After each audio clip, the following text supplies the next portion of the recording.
A Martian Odyssey. By Stanley G. Weinbaum. A Martian Odyssey. Jarvis stretched himself as luxuriously as he could in the cramped general quarters of the Ares. "Air you can breathe," he exulted. "It feels as thick as soup after the thin stuff out there." He nodded at the Martian landscape stretching flat and desolate in the light of the nearer moon, beyond the glass of the port.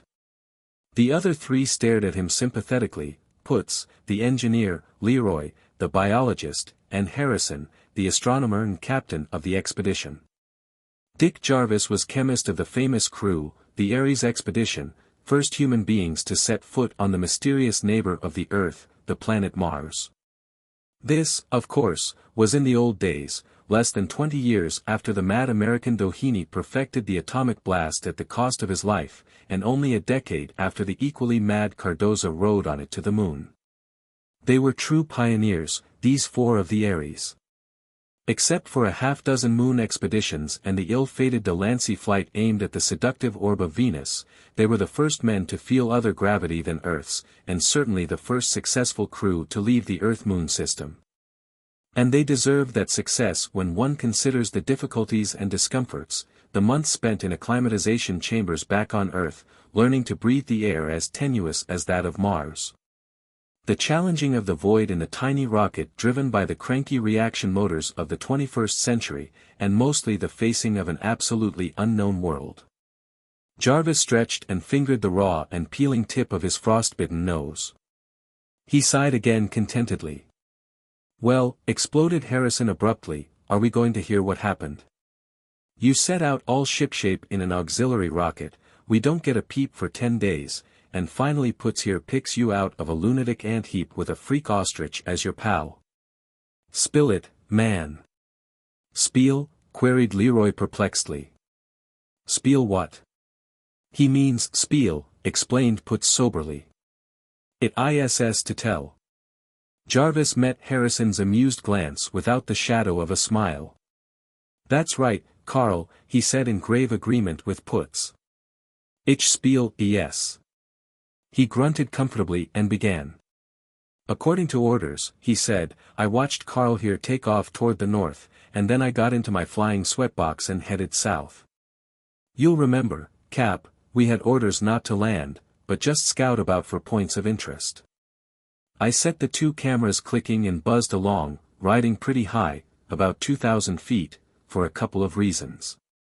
First, it gave the cameras a greater field, and second, the underjets travel so far in this half-vacuum they call air here that they stir up dust if you move low." "We know all that from Putz," grunted Harrison. "I wish you'd saved the films, though. They'd have paid the cost of this junket. Remember how the public mobbed the first moon pictures?" "The films are safe," retorted Jarvis. "Well," he resumed, "as I said, I buzzed along at a pretty good clip. Just as we figured, the wings haven't much lift in this air at less than 100 miles per hour, and even then I had to use the underjets. So, with the speed and the altitude and the blurring caused by the underjets, the seeing wasn't any too good. I could see enough, though, to distinguish that what I sailed over was just more of this gray plane that we've been examining the whole week since our landing, same blobby growths and the same eternal carpet of crawling little plant animals. Or biopods, as Leroy calls them. So I sailed along, calling back my position every hour as instructed, and not knowing whether you heard me." "I did," snapped Harrison. 150 miles south, continued Jarvis imperturbably, the surface changed to a sort of low plateau, nothing but desert and orange-tinted sand. "I figured that we were right in our guess, then, and this gray plain we dropped on was really the Mare Cimmerium, which would make my orange desert the region called Xanthus.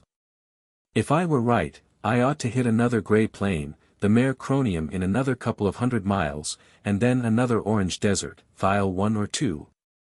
And so I did. Putz verified our position a week and a half ago," grumbled the captain. "Let's get to the point." "Coming," remarked Jarvis. 20 miles into Thiel, believe it or not, I crossed a canal. Putz photographed 100. Let's hear something new. And did he also see a city? 20 of them, if you call those heaps of mud cities. Well, observed Jarvis, from here on I'll be telling a few things Puts didn't see. He rubbed his tingling nose, and continued. I knew that I had 16 hours of daylight at this season, so 8 hours, 800 miles, from here, I decided to turn back.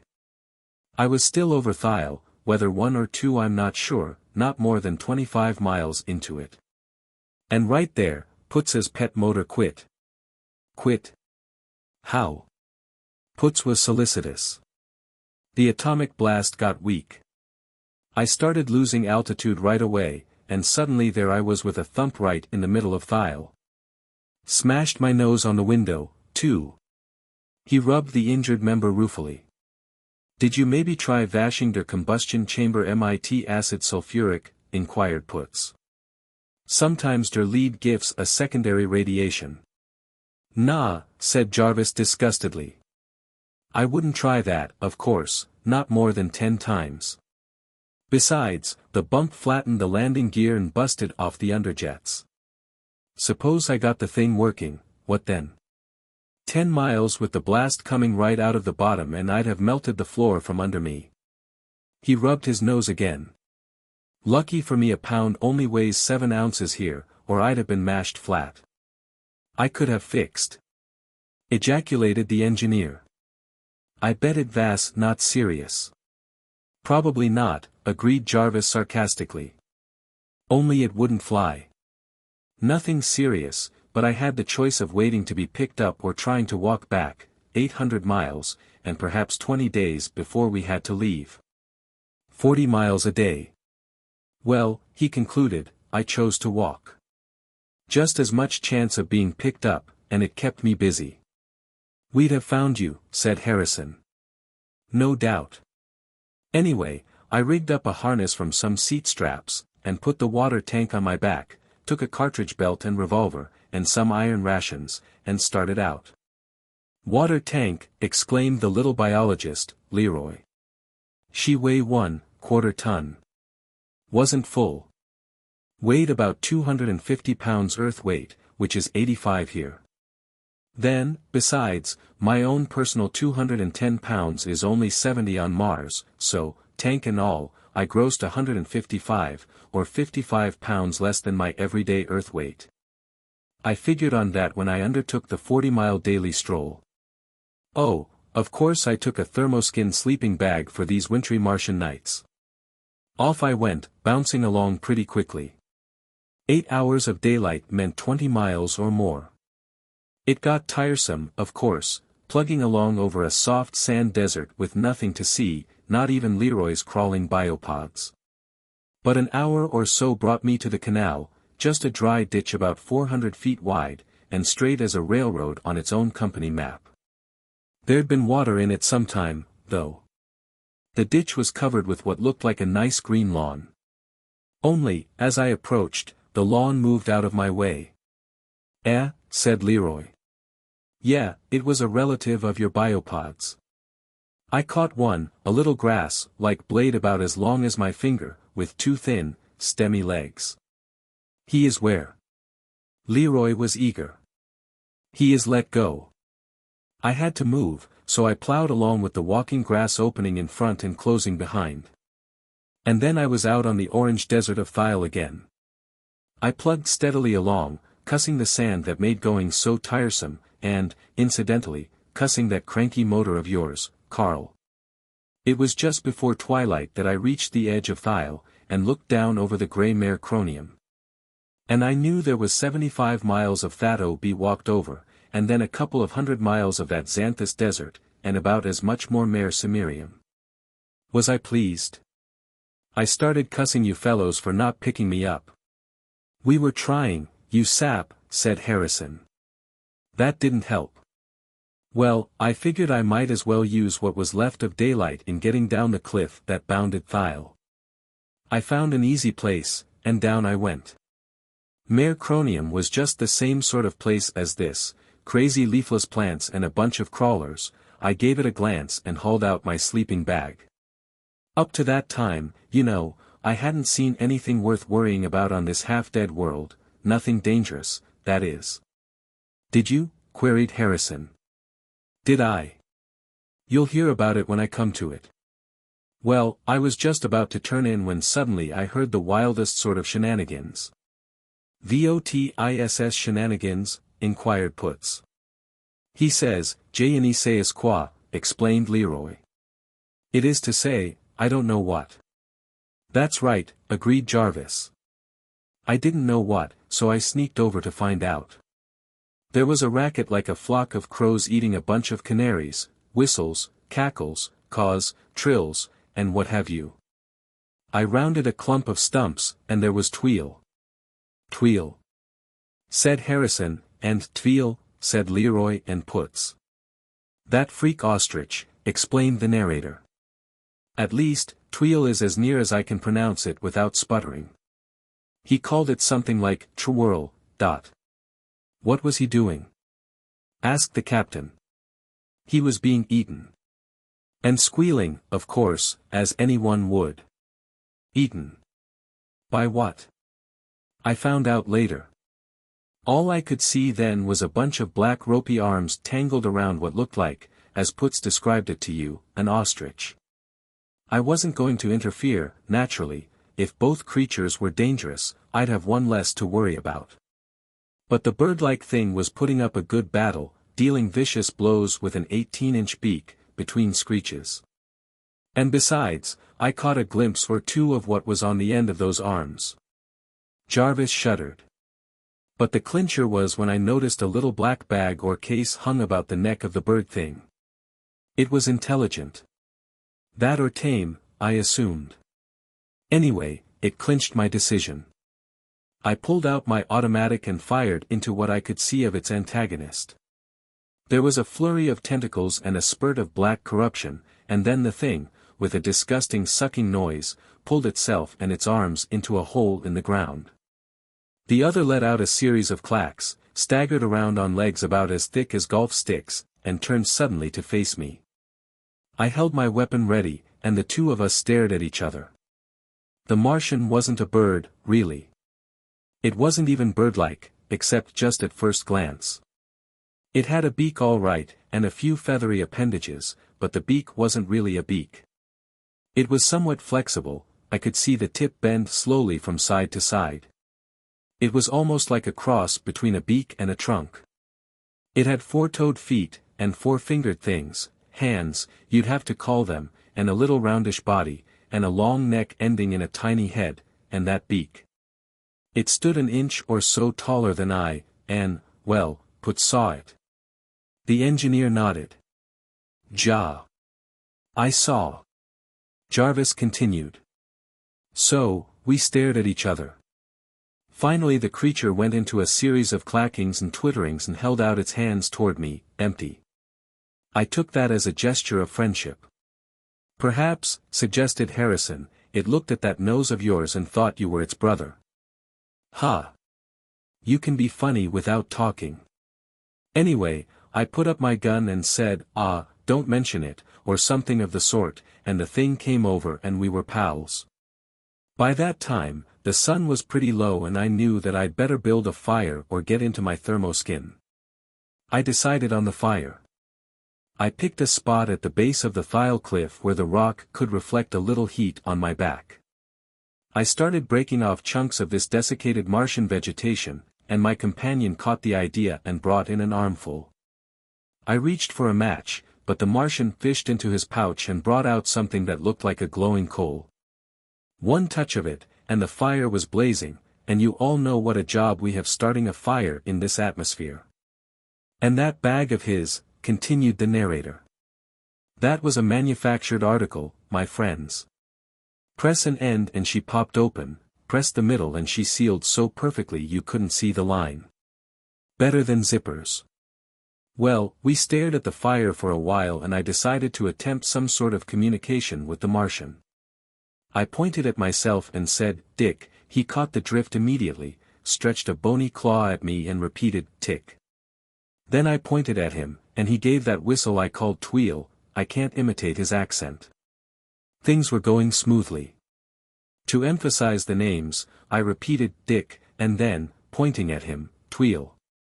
There we stuck. He gave some clacks that sounded negative, and said something like, "Pirut." And that was just the beginning. I was always, Tick, but as for him, part of the time he was, Tweel, and part of the time he was, Pirut, and part of the time he was 16 other noises. We just couldn't connect. I tried rock, and I tried star, and tree, and fire. And Lord knows what else, and try as I would, I couldn't get a single word. Nothing was the same for 2 successive minutes, and if that's a language, I'm an alchemist. Finally I gave it up and called him Tweel, and that seemed to do. But Tweel hung on to some of my words. He remembered a couple of them, which I suppose is a great achievement if you're used to a language you have to make up as you go along. But I couldn't get the hang of his talk. Either I missed some subtle point or we just didn't think alike, and I rather believe the latter view. I've other reasons for believing that. After a while I gave up the language business, and tried mathematics. I scratched 2 + 2 = 4 on the ground, and demonstrated it with pebbles. Again Tweel caught the idea, and informed me that 3 + 3 = 6. Once more we seemed to be getting somewhere. So, knowing that Tweel had at least a grammar school education, I drew a circle for the sun, pointing first at it, and then at the last glow of the sun. Then I sketched in Mercury, and Venus, and Mother Earth, and Mars, and finally, pointing to Mars, I swept my hand around in a sort of inclusive gesture to indicate that Mars was our current environment. I was working up to putting over the idea that my home was on the Earth. Tweel understood my diagram all right. He poked his beak at it, and with a great deal of trilling and clucking, he added Deimos and Phobos to Mars, and then sketched in the Earth's moon. Do you see what that proves? It proves that Tweel's race uses telescopes, that they're civilized. Does not, snapped Harrison. The moon is visible from here as a 5th magnitude star. They could see its revolution with the naked eye. The moon, yes, said Jarvis. You've missed my point. Mercury isn't visible. And Tweel knew of Mercury because he placed the moon at the 3rd planet, not the 2nd. If he didn't know Mercury, he'd put the Earth 2nd, and Mars 3rd, instead of 4th. See? Humph, said Harrison. Anyway, proceeded Jarvis, I went on with my lesson. Things were going smoothly, and it looked as if I could put the idea over. I pointed at the Earth on my diagram, and then at myself, and then, to clinch it, I pointed to myself and then to the Earth itself shining bright green almost at the zenith.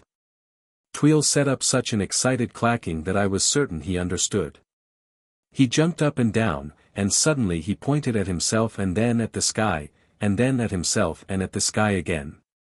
He pointed at his middle and then at Arcturus, at his head and then at Spica, at his feet and then at half a dozen stars, while I just gaped at him.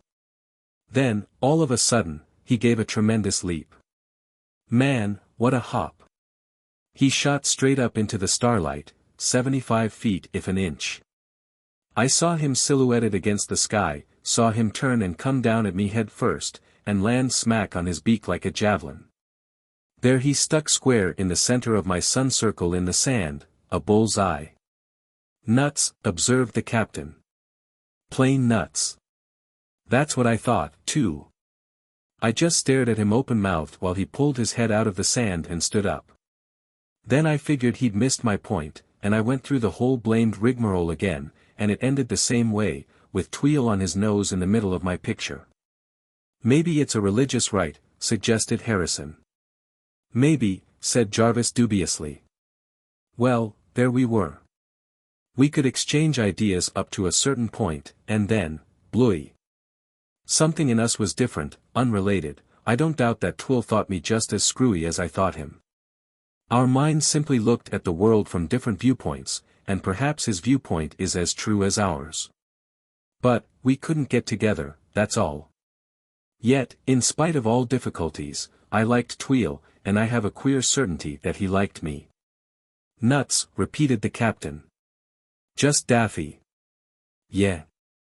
Wait and see. A couple of times I've thought that perhaps he paused, and then resumed his narrative. Anyway, I finally gave it up, and got into my thermoskin to sleep. The fire hadn't kept me any too warm, but that damned sleeping bag did. Got stuffy 5 minutes after I closed myself in. I opened it a little and bingo. Some 80 below zero air hit my nose, and that's when I got this pleasant little frostbite to add to the bump I acquired during the crash of my rocket. I don't know what Tweel made of my sleeping. He sat around, but when I woke up, he was gone.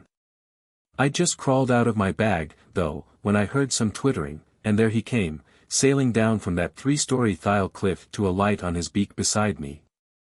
I pointed to myself and toward the north, and he pointed at himself and toward the south, and when I loaded up and started away, he came along. Man, how he traveled! 150 feet at a jump, sailing through the air stretched out like a spear, and landing on his beak. He seemed surprised at my plodding, but after a few moments he fell in beside me. Only every few minutes he'd go into one of his leaps, and stick his nose into the sand a block ahead of me. Then he'd come shooting back at me. It made me nervous at first to see that beak of his coming at me like a spear, but he always ended in the sand at my side. So the two of us plugged along across the Mare Cronium. Same sort of place as this, same crazy plants and same little green biopods growing in the sand, or crawling out of your way. We talked, not that we understood each other, you know, but just for company. I sang songs, and I suspected Tweel did too. At least, some of his trillings and twitterings had a subtle sort of rhythm. Then, for variety, Tweel would display his smattering of English words. He'd point to an outcropping and say rock, and point to a pebble and say it again.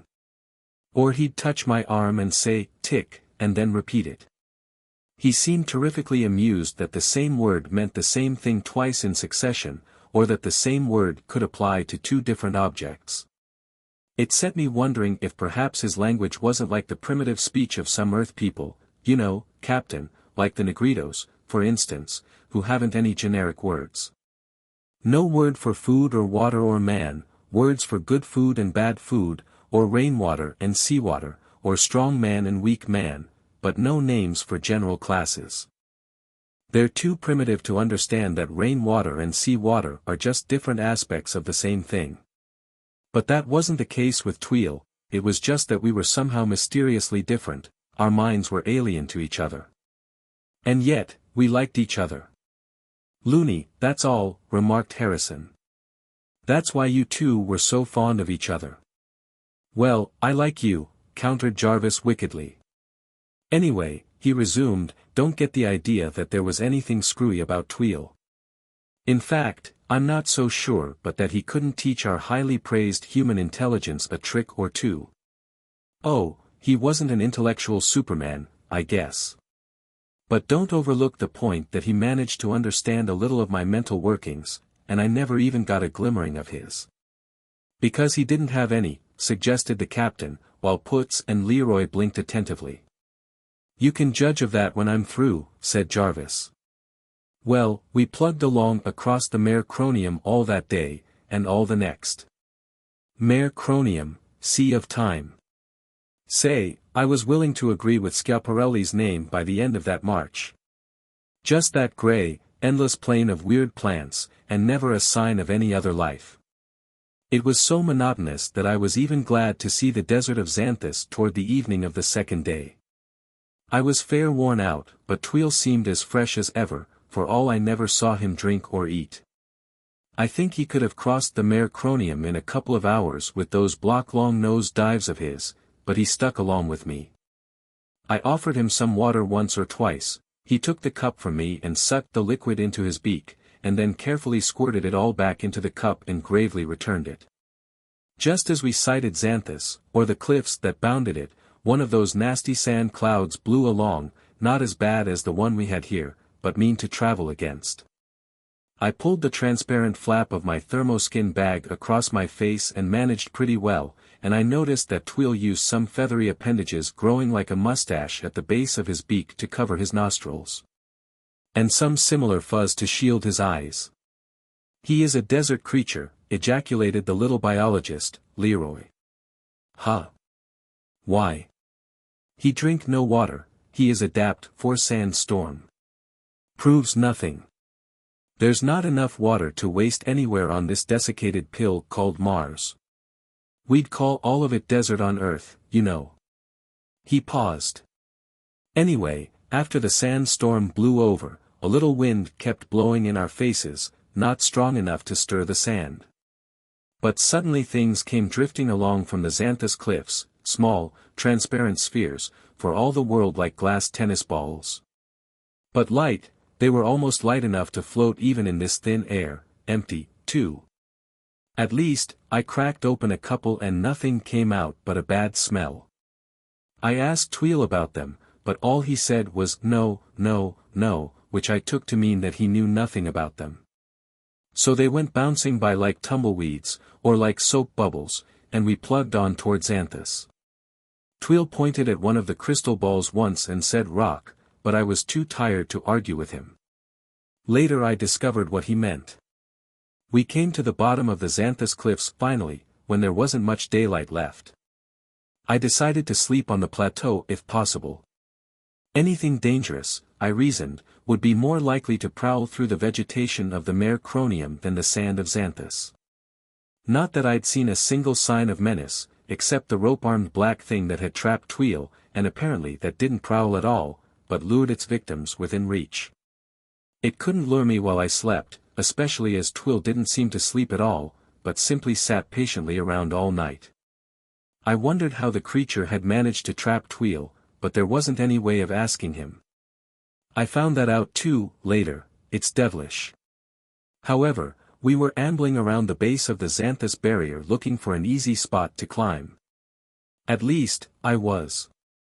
Tweel could have leaped it easily, for the cliffs were lower than Thiel, perhaps 60 feet. I found a place and started up, swearing at the water tank strapped to my back. It didn't bother me except when climbing, and suddenly I heard a sound that I thought I recognized. You know how deceptive sounds are in this thin air. A shot sounds like the pop of a cork. But this sound was the drone of a rocket, and sure enough, there went our second auxiliary about 10 miles to westward, between me and the sunset. "Vas me," said Putz. "I hunt for you." Yeah. I knew that, but what good did it do me? I hung on to the cliff and yelled and waved with one hand. Tweel saw it too, and set up a trilling and twittering, leaping to the top of the barrier and then high into the air. And while I watched, the machine droned on into the shadows to the south. I scrambled to the top of the cliff. Tweel was still pointing and trilling excitedly, shooting up toward the sky and coming down head-on to stick upside down on his back in the sand. I pointed toward the south, and at myself, and he said, yes, yes, yes. But somehow I gathered that he thought the flying thing was a relative of mine, probably a parent. Perhaps I did his intellect an injustice. I think now that I did. I was bitterly disappointed by the failure to attract attention. I pulled out my thermoskin and crawled into it, as the night chill was already apparent. Tweel stuck his beak into the sand and drew up his legs and arms and looked for all the world like one of those leafless shrubs out there. I think he stayed that way all night. Protective mimicry, ejaculated Leroy. See? He is desert creature. In the morning, resumed Jarvis, we started off again. We hadn't gone 100 yards into Xanthus when I saw something queer. This is one thing Putz didn't photograph, I'll wager. There was a line of little pyramids, tiny ones, not more than 6 inches high, stretching across Xanthus as far as I could see. Little buildings made of pygmy bricks, they were, hollow inside and truncated, or at least broken at the top and empty. I pointed at them and said, "What?" to Tweel, but he gave some negative twitters to indicate, I suppose, that he didn't know. So off we went, following the row of pyramids because they ran north, and I was going north. Man, we trailed that line for hours. After a while I noticed another queer thing, they were getting larger. Same number of bricks in each one, but the bricks were larger. By noon they were shoulder high. I looked into a couple, all just the same, broken at the top and empty. I examined a brick or two as well. They were silica, and old as creation itself. How do you know? Asked Leroy. They were weathered, edges rounded. Silica doesn't weather easily even on Earth, and in this climate. How old you think? 50,000, 100,000 years. How can I tell? The little ones we saw in the morning were older, perhaps 10 times as old. Crumbling. How old would that make them? 500,000 years? Who knows? Jarvis paused a moment. Well, he resumed, we followed the line. Tweel pointed at them and said rock once or twice, but he'd done that many times before. Besides, he was more or less right about these. I tried questioning him. I pointed at a pyramid and asked people, and indicated the two of us. He set up a negative sort of clucking and said, no, no, no. No 1, 1, 2. No 2, 2, 4, meanwhile rubbing his stomach. I just stared at him and he went through the business again. No 1, 1, 2. No 2, 2, 4. I just gaped at him. That proves it, exclaimed Harrison. Nuts. You think so? Queried Jarvis sardonically. Well, I figured it out different. No 1, 1, 2. You don't get it, of course, do you? Nope, nor do you. I think I do. Tweel was using the few English words he knew to put over a very complex idea. What, let me ask, does mathematics make you think of? Why, of astronomy. Or logic. That's it. No 1, 1, 2. Tweel was telling me that the builders of the pyramids weren't people, or that they weren't intelligent, that they weren't reasoning creatures. Get it? Ha! I'll be damned. You probably will. Why? Put in Leroy, he rubbed his belly. Why? Because, my dear biologist, that's where his brains are. Not in his tiny head, in his middle. Say impossible. Not on Mars, it isn't. This flora and fauna aren't earthly, your biopods prove that. Jarvis grinned and took up his narrative. Anyway, we plugged along across Xanthus and in about the middle of the afternoon, something else queer happened. The pyramids ended. Ended. Yeah, the queer part was that the last one, and now they were 10-footers, was capped. See? Whatever built it was still inside, we trailed them from their 500,000-year-old origin to the present. Tweel and I noticed it about the same time. I yanked out my automatic, I had a clip of Boland explosive bullets in it, and Tweel, quick as a sleight-of-hand trick, snapped a queer little glass revolver out of his bag. It was much like our weapons, except that the grip was larger to accommodate his fortoloned hand. And we held our weapons ready while we sneaked up along the lines of empty pyramids. Tweel saw the movement first.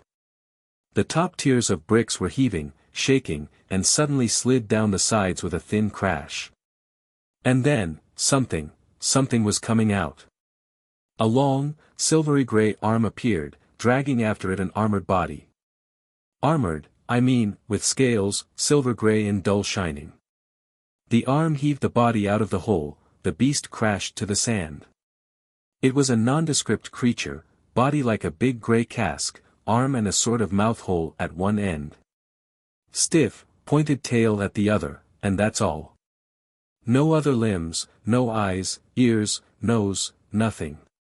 The thing dragged itself a few yards, inserted its pointed tail in the sand, pushed itself upright, and just sat. Tweel and I watched it for 10 minutes before it moved. Then, with a creaking and rustling like crumpling stiff paper, its arm moved to the mouth hole and out came a brick. The arm placed the brick carefully on the ground, and the thing was still again. Another 10 minutes, another brick. Just one of nature's bricklayers. I was about to slip away and move on when Tweel pointed at the thing and said rock. I went, huh, and he said it again. Then, to the accompaniment of some of his trilling, he said, no, and gave 2 or 3 whistling breaths. Well, I got his meaning, for a wonder. I said, "No, breathe," and demonstrated the word. Tweel was ecstatic. He said, "Yes, yes, yes. No, no, no, breathe." Then he gave a leap and sailed out to land on his nose about 1 pace from the monster. I was startled, you can imagine. The arm was going up for a brick, and I expected to see Tweel caught and mangled, but nothing happened. Tweel pounded on the creature, and the arm took the brick and placed it neatly beside the first. Tweel rapped on its body again, and said rock, and I got up nerve enough to take a look myself. Tweel was right again. The creature was rock, and it didn't breathe. "How you know?" snapped Leroy, his black eyes blazing interest. "Because I'm a chemist. The beast was made of silica. There must have been pure silicon in the sand, and it lived on that. Get it? We, and Tweel, and those plants out there, and even the biopods are carbon life. This thing lived by a different set of chemical reactions. It was silicon life." "La vie silicious," shouted Leroy. "I have suspect, and now it is proof. I must go see. Il faut que j'aille." "All right. All right," said Jarvis. "You can go see. Anyhow, there the thing was, alive and yet not alive, moving every 10 minutes, and then only to remove a brick. Those bricks were its waste matter. See, Frenchie. We're carbon, and our waste is carbon dioxide, and this thing is silicon and its waste is silicon dioxide, silica. But silica is a solid, hence the bricks. And it builds itself in, and when it is covered, it moves over to a fresh place to start over. No wonder it creaked. A living creature 500,000 years old. How you know how old?" Leroy was frantic. "We trailed its pyramids from the beginning, didn't we?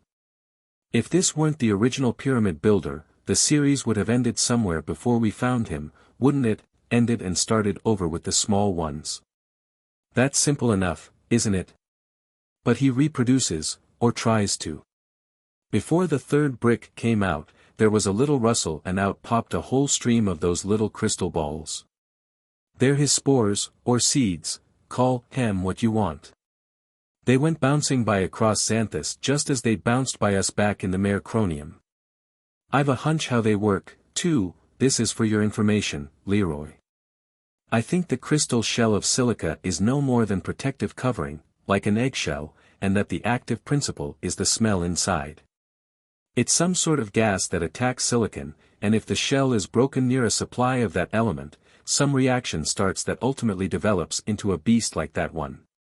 "You should try," exclaimed the little Frenchman. "We must break one to see." "Yeah. Well, I did. I smashed a couple against the sand. Would you like to come back in about 10,000 years to see if I planted some pyramid monsters? You'd most likely be able to tell by that time." Jarvis paused and drew a deep breath. "Lord! That queer creature, do you picture it? Blind, deaf, nerveless, brainless, just a mechanism, and yet, immortal. Bound to go on making bricks, building pyramids, as long as silicon and oxygen exist, and even afterwards it'll just stop. It won't be dead. If the accidents of 1,000,000 years bring it its food again, there it'll be, ready to run again, while brains and civilizations are part of the past. A queer beast, yet I met a stranger one." "If you did, it must have been in your dreams," growled Harrison. "You're right," said Jarvis soberly. "In a way, you're right. The dream beast. That's the best name for it, and it's the most fiendish, terrifying creation one could imagine. More dangerous than a lion, more insidious than a snake." "Tell me," begged Leroy. "I must go see." "Not this devil." He paused again. "Well," he resumed, "Tweel and I left the pyramid creature and plowed along through Xanthus. I was tired and a little disheartened by Putz's failure to pick me up, and Tweel's trilling got on my nerves, as did his flying nosedives. So I just strode along without a word, hour after hour across that monotonous desert. Toward mid-afternoon we came in sight of a low dark line on the horizon. I knew what it was. It was a canal. I'd crossed it in the rocket and it meant that we were just 1/3 of the way across Xanthus. Pleasant thought, wasn't it? And still, I was keeping up to schedule. We approached the canal slowly. I remembered that this one was bordered by a wide fringe of vegetation and that mud-heap city was on it. I was tired, as I said. I kept thinking of a good hot meal, and then from that I jumped to reflections of how nice and homelike even Borneo would seem after this crazy planet, and from that, to thoughts of little old New York. And then to thinking about a girl I know there, Fancy Long. Know her? Vision entertainer, said Harrison. I've tuned her in. Nice blonde, dances and sings on the yerba mate hour. That's her, said Jarvis ungrammatically. I know her pretty well, just friends, get me? Though she came down to see us off in the Aries. Well, I was thinking about her, feeling pretty lonesome, and all the time we were approaching that line of rubbery plants. And then, I said, what in hell, and stared. And there she was, Fancy Long, standing plain as day under one of those crack-brained trees, and smiling and waving just the way I remembered her when we left. Now you're nuts, too, observed the captain. Boy, I almost agreed with you. I stared and pinched myself and closed my eyes and then stared again, and every time, there was Fancy Long smiling and waving. Tweel saw something, too. He was trilling and clucking away, but I scarcely heard him. I was bounding toward her over the sand, too amazed even to ask myself questions. I wasn't 20 feet from her when Tweel caught me with one of his flying leaps. He grabbed my arm, yelling, "No, no, no," in his squeaky voice. I tried to shake him off. He was as light as if he were built of bamboo, but he dug his claws in and yelled. And finally some sort of sanity returned to me and I stopped less than 10 feet from her. There she stood, looking as solid as Putz's head. "VOT," said the engineer. She smiled and waved and smiled, and I stood there dumb as Leroy, while Tweel squeaked and chattered. I knew it couldn't be real, yet, there she was. Finally I said, Fancy Long. She just kept on smiling and waving, but looking as real as if I hadn't left her 37 million miles away. Tweel had his glass pistol out, pointing it at her. I grabbed his arm, but he tried to push me away. He pointed at her and said, "No breet." No breet, and I understood that he meant that the Fancy Long thing wasn't alive. Man, my head was whirling. Still, it gave me the jitters to see him pointing his weapon at her. I don't know why I stood there watching him take careful aim, but I did. Then he squeezed the handle of his weapon, there was a little puff of steam, and Fancy Long was gone. And in her place was one of those writhing, black rope-armed horrors like the one I'd saved Tweel from. The dream beast. I stood there dizzy, watching it die while Tweel trilled and whistled. Finally he touched my arm, pointed at the twisting thing, and said, "You won, 1, 2, he won, 1, 2. After he'd repeated it 8 or 10 times, I got it. "Do any of you?" "Oui," shrilled Leroy. "Moi, je le comprends." He mean you think of something, the beast he know, and you see it. Un chien, a hungry dog, he would see the big bone with meat.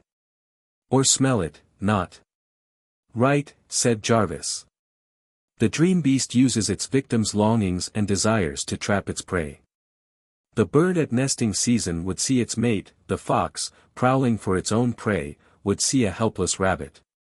"How he do?" queried Leroy. "How do I know? How does a snake back on Earth charm a bird into its very jaws? And aren't there deep-sea fish that lure their victims into their mouths? Lord!" Jarvis shuddered. "Do you see how insidious the monster is? We're warned now, but henceforth we can't trust even our eyes. You might see me, I might see one of you, and back of it may be nothing but another of those black horrors." "How'd your friend know?" asked the captain abruptly. "Tweel. I wonder. Perhaps he was thinking of something that couldn't possibly have interested me, and when I started to run, he realized that I saw something different and was warned. Or perhaps the dream beast can only project a single vision, and Tweel saw what I saw, or nothing. I couldn't ask him. But it's just another proof that his intelligence is equal to ours or greater. He's daffy, I tell you, said Harrison. What makes you think his intellect ranks with the human? Plenty of things. First, the pyramid beast. He hadn't seen one before, he said as much. Yet he recognized it as a dead-alive automaton of silicon. He could have heard of it, objected Harrison. He lives around here, you know. Well, how about the language? I couldn't pick up a single idea of his, and he learned 6 or 7 words of mine. And do you realize what complex ideas he put over with no more than those 6 or 7 words? The pyramid monster, the dream beast. In a single phrase he told me that one was a harmless automaton and the other a deadly hypnotist. What about that? Ha, said the captain. Ha, if you wish. Could you have done it knowing only 6 words of English? Could you go even further, as Tweel did, and tell me that another creature was of a sort of intelligence so different from ours that understanding was impossible, even more impossible than that between Tweel and me? What was that? Later. The point I'm making is that Tweel and his race are worthy of our friendship. Somewhere on Mars, and you'll find I'm right, is a civilization and culture equal to ours, and maybe more than equal. And communication is possible between them and us. Tweel proves that. It may take years of patient trial, for their minds are alien, but less alien than the next minds we encountered, if they are minds. The next ones? What next ones? The people of the mud cities along the canals. Jarvis frowned, then resumed his narrative. I thought the dream beast and the silicon monster were the strangest beings conceivable, but I was wrong. These creatures are still more alien, less understandable than either and far less comprehensible than Tweel, with whom friendship is possible, and even, by patience and concentration, the exchange of ideas. Well, he continued, we left the dream beast dying, dragging itself back into its hole, and we moved toward the canal. There was a carpet of that queer walking grass scampering out of our way, and when we reached the bank, there was a yellow trickle of water flowing. The mound city I'd noticed from the rocket was a mile or so to the right, and I was curious enough to want to take a look at it. It had seemed deserted from my previous glimpse of it, and if any creatures were lurking in it, well, Tweel and I were both armed. And by the way, that crystal weapon of Tweel's was an interesting device. I took a look at it after the Dream Beast episode. It fired a little glass splinter, poisoned, I suppose, and I guess it held at least 100 of them to a load. The propellant was steam, just plain steam. Steam, echoed Putz. From Vot come, steam. From water, of course. You could see the water through the transparent handle and about a gill of another liquid, thick and yellowish. When Tweel squeezed the handle, there was no trigger, a drop of water and a drop of the yellow stuff squirted into the firing chamber, and the water vaporized, pop, like that. It's not so difficult, I think we could develop the same principle. Concentrated sulfuric acid will heat water almost to boiling, and so will quicklime, and there's potassium and sodium.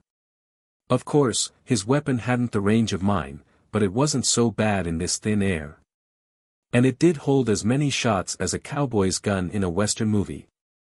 It was effective, too, at least against Martian life. I tried it out, aiming at one of the crazy plants, and darned if the plant didn't wither up and fall apart.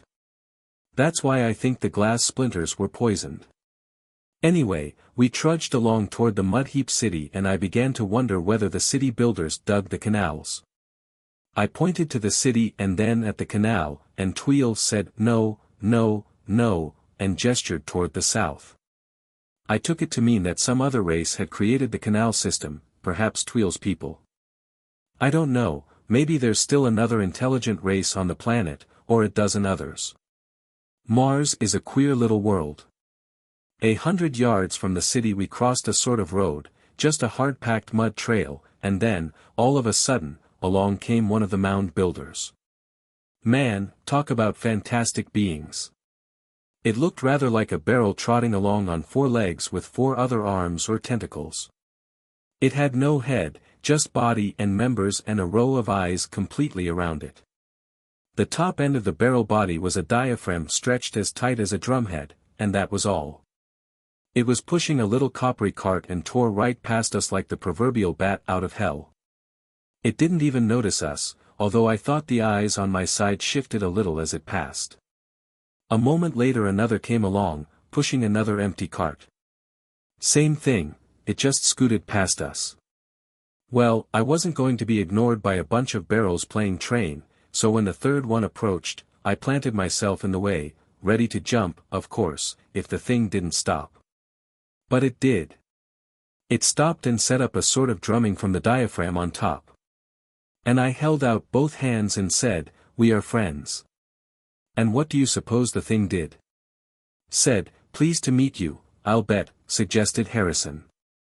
I couldn't have been more surprised if it had.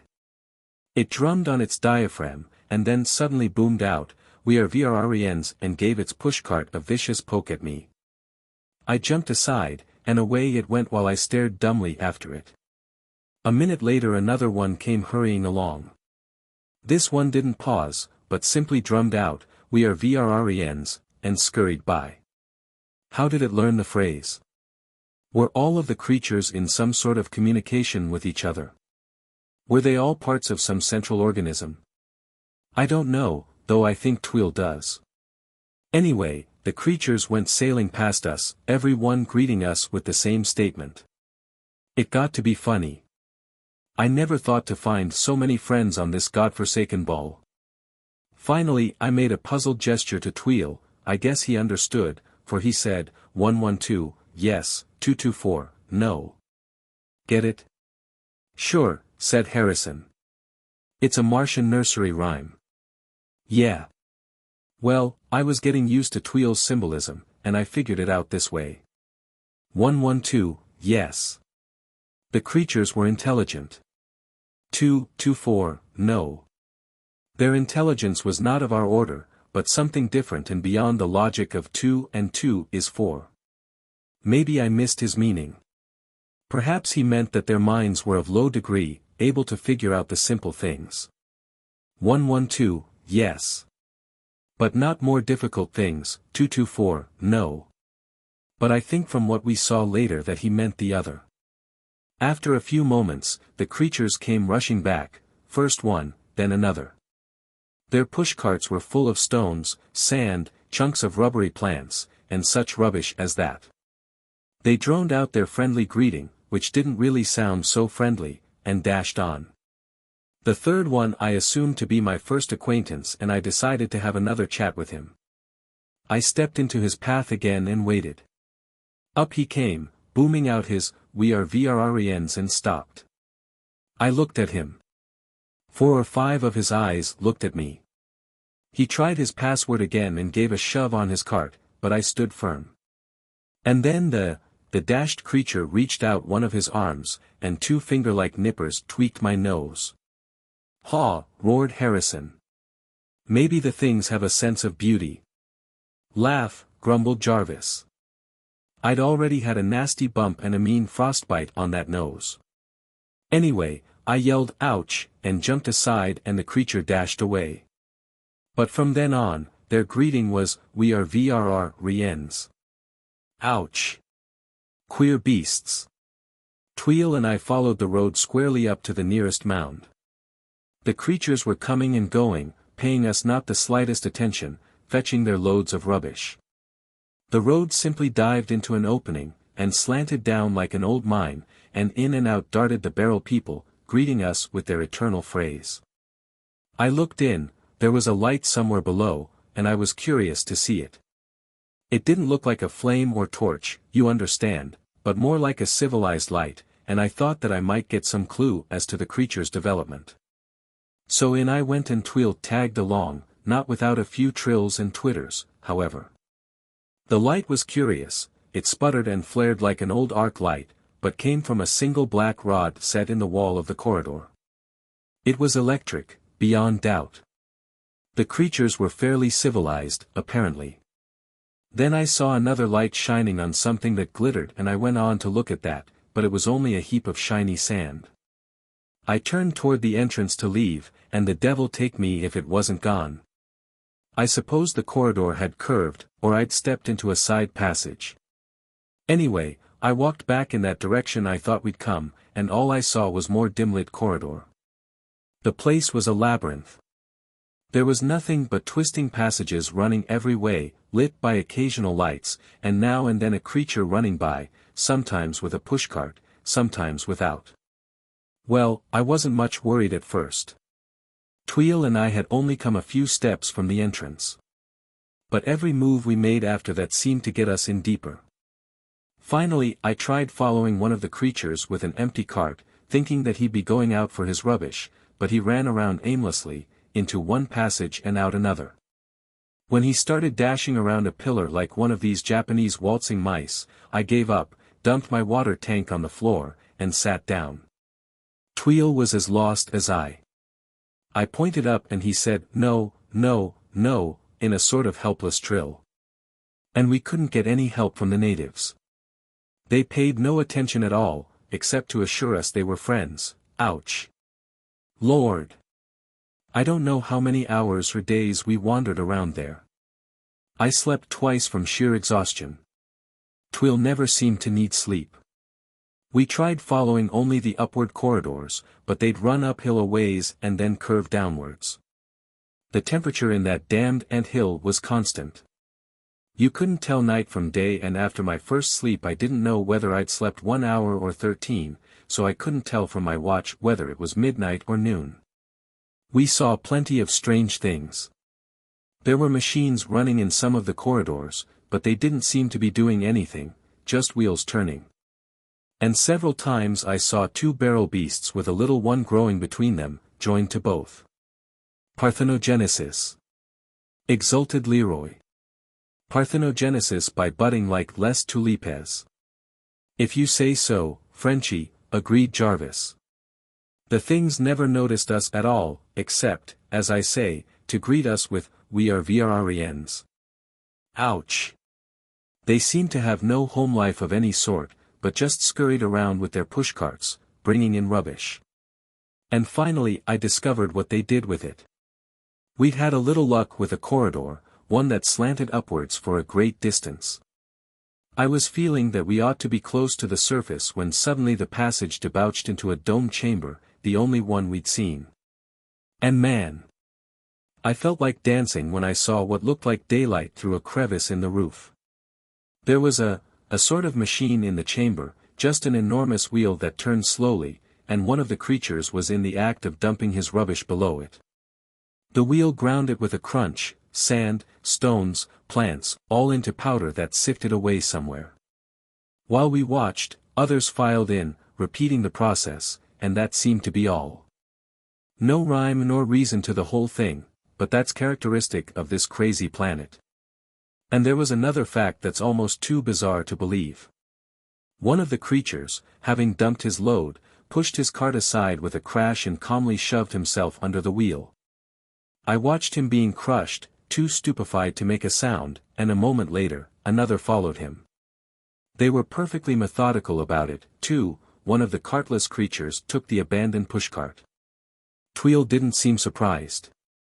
I pointed out the next suicide to him, and he just gave the most human-like shrug imaginable, as much as to say, "What can I do about it?" He must have known more or less about these creatures. Then I saw something else. There was something beyond the wheel, something shining on a sort of low pedestal. I walked over. There was a little crystal, about the size of an egg, fluorescing to beat Tophet. The light from it stung my hands and face, almost like a static discharge, and then I noticed another funny thing. Remember that wart I had on my left thumb? Look! Jarvis extended his hand. It dried up and fell off, just like that. And my abused nose, the pain went out of it like magic. The thing had the property of hard X-rays or gamma radiations, only more so.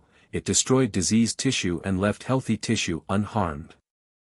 I was thinking what a present that'd be to take back to Mother Earth when a lot of racket interrupted. We dashed back to the other side of the wheel in time to see one of the pushcarts ground up. Some suicide had been careless, it seems.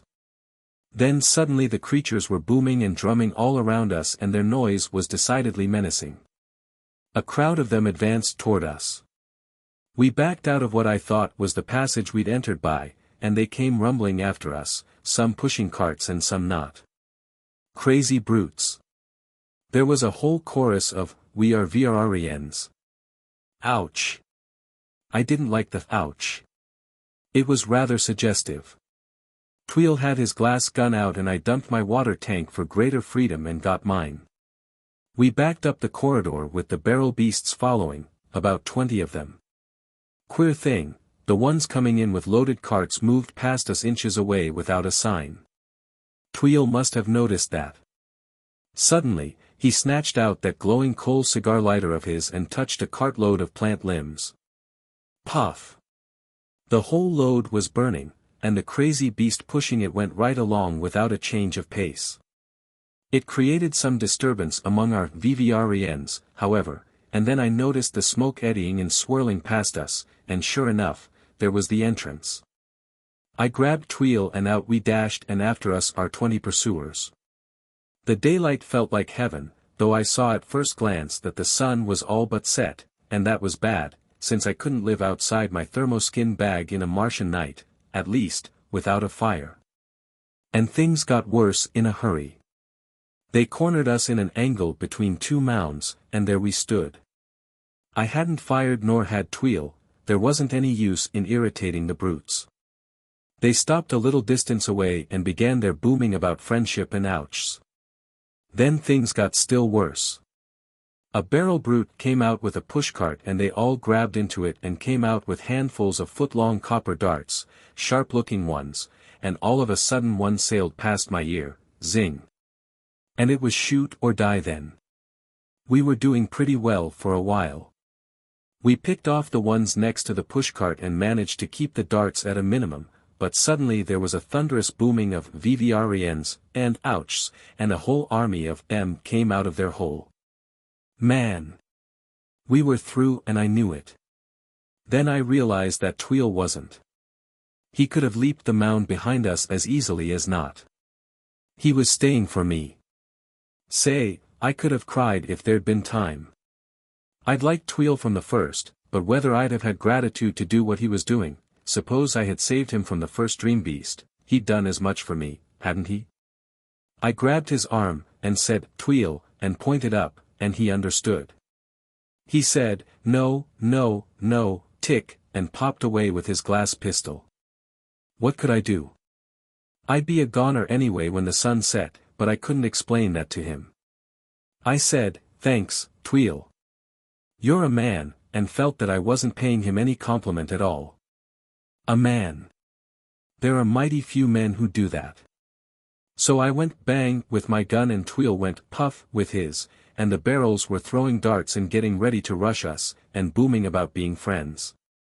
I had given up hope. Then suddenly an angel dropped right down from heaven in the shape of Puts, with his underjets blasting the barrels into very small pieces.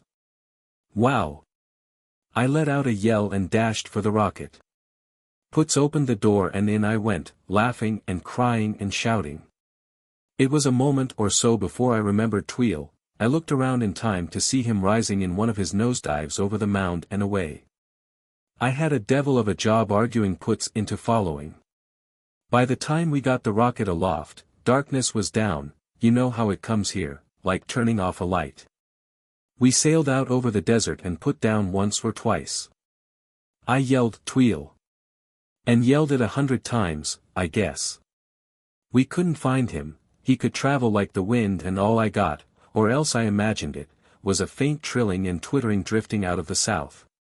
He'd gone, and damn it. I wish he hadn't. The four men of the Aries were silent, even the sardonic Harrison. At last little Leroy broke the stillness. I should like to see, he murmured. Yeah, said Harrison. And the wart cure.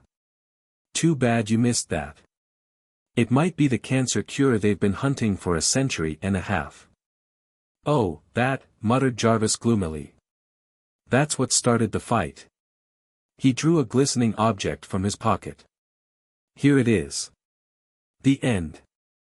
How do you find this book? Any thoughts about the book or the author? Any suggestion for improvement? Please take a moment to share your thoughts in a comment. If you like it, share it with your friends who might enjoy it as well. Subscribe to keep in touch. Visit CompleteAudiobooks.com for more quality content.